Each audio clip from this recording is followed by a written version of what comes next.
Yeah, picking your markets to trade can make a huge difference to how profitable your strategy is. So it's important that you have a good method of doing so.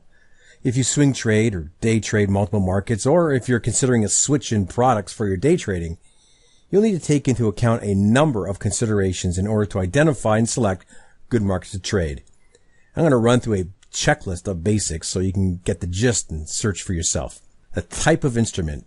Now, you obviously need to ask the question of which type of instrument is it that you're looking to trade. It could be stocks, options, forex, futures, CFDs, etc.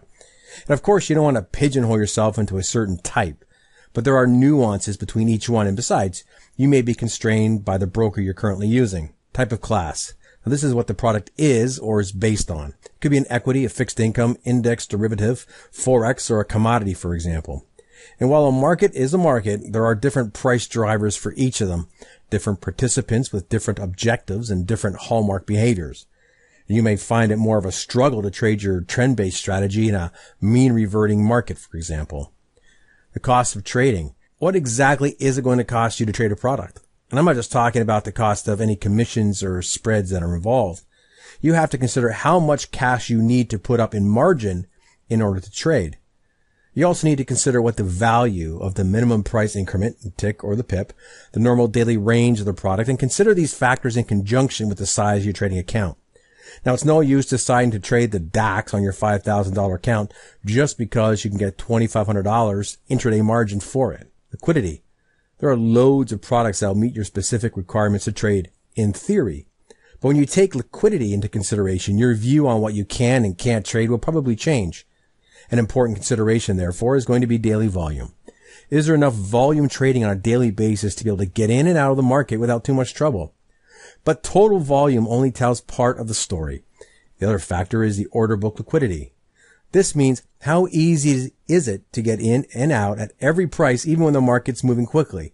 Now, you can go from one end of the scale with something like the E-mini S&P 500 that normally has many orders during regular trading hours to the other with RBOB gasoline, where price moves very quickly and the order book's generally thin. Which you choose depends on your strategy and your objectives and your depth of your pocket. Market condition. There are certainly some strategies that are more robust than others, and they might work relatively well in several types of market conditions. However, there are also some great strategies that struggle when a market shifts gear. So in particular, if you're looking at trading a number of markets at the same time, it's important to assess the current conditions of any market you're looking to trade, as well as to keep an eye on those that you already trade. A good starting point to do is a quick multi-time frame analysis so you get a full view of the state of the market of your choice. Market correlation. If you're trading multiple markets, it's sensible to diversify. Although it's important to recognize there are times when everything becomes correlated. Much of the time, markets tend to react to related markets, and they may ignore others entirely. If you trade all the same sorts of markets, you're likely to be amplifying your peaks and your troughs, which isn't particularly desirable. And where to look?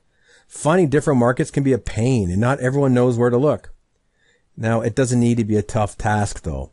A list of products available from your broker is a great place to start, although many specialize in certain types of instruments. And a great way of identifying stocks is by using a stock screener. However, not all of them are especially helpful as they neglect to include crucial data such as daily volume. Finviz.com has a nice screener, and in fact, it's a good starting point for other market types as well.